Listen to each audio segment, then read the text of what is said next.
नागपुर से गोवा की 18 our road journey अगर सिर्फ 8 आवर्स की हो जाए तो महाराष्ट्र का प्रपोज शक्तिपीठ एक्सप्रेसवे अब 1.01 लाख करोड़ के रिवाइज्ड प्लान के साथ फिर डिस्कशन में है।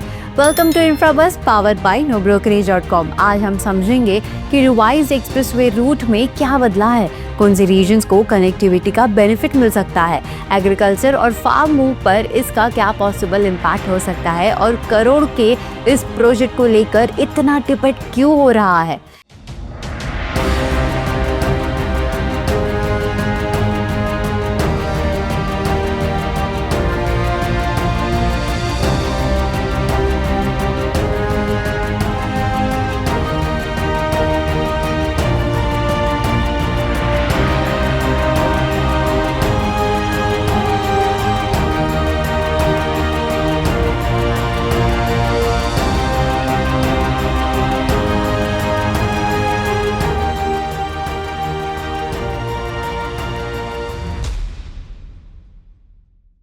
महाराष्ट्र में नॉर्थ ईस्ट से साउथ वेस्ट डायरेक्शन में ट्रैवल करना अभी टाइम कंज्यूमिंग है।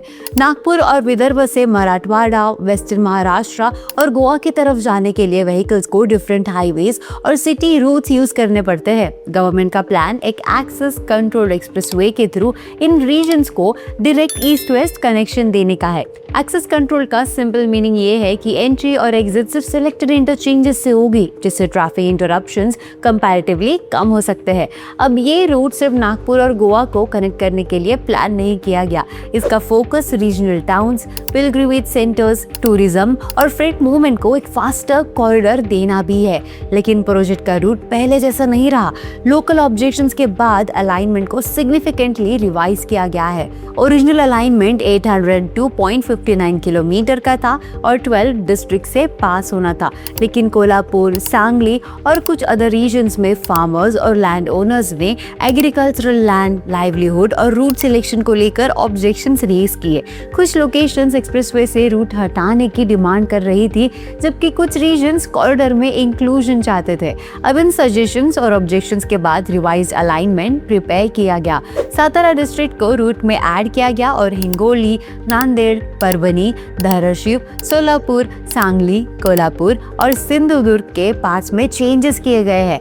अब रिवाइज कॉरिडोर पावनार इन वारदा से बांडा इन सिंधुदुर्ग तक प्लान्ड है, जहां से गोवा बॉर्डर कनेक्टिविटी मिलेगी।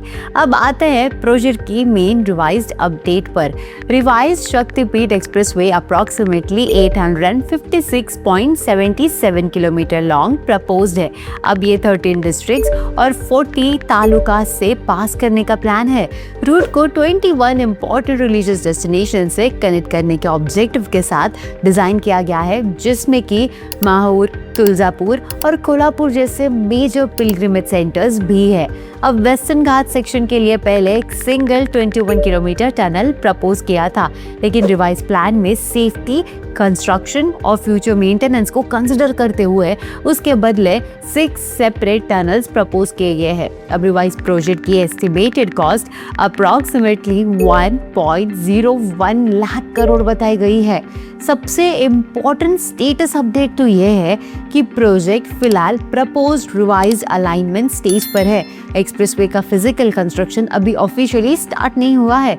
लैंड एक्विजिशन, एनवायरमेंटल और forest clearances, statutory permissions, final DPR और टेंडरिंग से रिलेटेड प्रोसेसेस पर काम चल रहा है। कंस्ट्रक्शन स्टार्ट करने की कोई फर्म डेट अभी अनाउंस नहीं की है। गवर्नमेंट के एस्टिमेट के अकॉर्डिंग प्रोजेक्ट कंप्लीट होने के बाद Nagpur Goa journey around 18 hours से अप्रॉक्सीमेटली 8 आवर्स तक रिड्यूस हो सकती है, यानी कि ट्रैवल टाइम में ऑलमोस्ट 10 आवर्स की पॉसिबल सेविंग। पिलग्रिमेज ट्रैवलर्स के लिए माहौर, तुलजापुर, कोल्हापुर और अदर रिलीजियस डेस्टिनेशंस तक एक्सेस ईजी हो जाएगा। फ्रेट व्हीकल्स को विदर्भ, मराठवाड़ा और वेस्टर्न महाराष्ट्र के बीच फास्टर मूवमेंट मिल सकती है। एग्रीकल्चरल प्रोड्यूस और लोकल प्रोडक्ट्स को बिगर मार्केट्स तक कंपैरेटिवली क्विकर एक्सेस मिलने की पॉसिबिलिटी भी है। अब प्लान्ड इंटरचेंजेस के around logistics parks, warehouses, food plazas, hotels, fuel stations and vehicle support businesses develop हो सकते हैं। इंटीरियर डिस्ट्रिक्ट्स को बेटर हाईवे एक्सेस मिलता है तो रीजनल एम्प्लॉयमेंट और बिजनेस एक्टिविटी को भी सपोर्ट मिल सकता है। बट बेनिफिट एक्सप्रेसवे की लेंथ से नहीं, इंटरचेंजेस और फीडर रोड्स की एक्चुअल लोकेशन से डिसाइड होगा। अगर नियर बाय टाउन्स को स्ट्रॉन्ग कनेक्टिंग रोड्स नहीं मिले तो कॉरिडोर का कंप्लीट बेनिफिट काफी लिमिटेड रहेगा। अब इस प्रोजेक्ट का दूसरा साइड भी समझना जरूरी है। 1.01 लाख करोड़ एक मेजर पब्लिक इन्वेस्टमेंट है। अपोजिशन लीडर्स और फार्मर्स ने पूछा है कि जब Nagpur Ratnagiri highway already available है तो एक पैरेलल एक्सप्रेसवे पर इतना लार्ज एक्सपेंडिचर कितना जस्टिफाइड है। फार्मर्स के concerns fertile agricultural land, compensation और लाइवलीहुड से कनेक्टेड है। फॉरेस्ट, वाइल्ड लाइफ और वेस्टर्न घाट्स के एनवायरमेंटल इम्पैक्ट को लेकर भी क्वेश्चंस रेज किए गए हैं।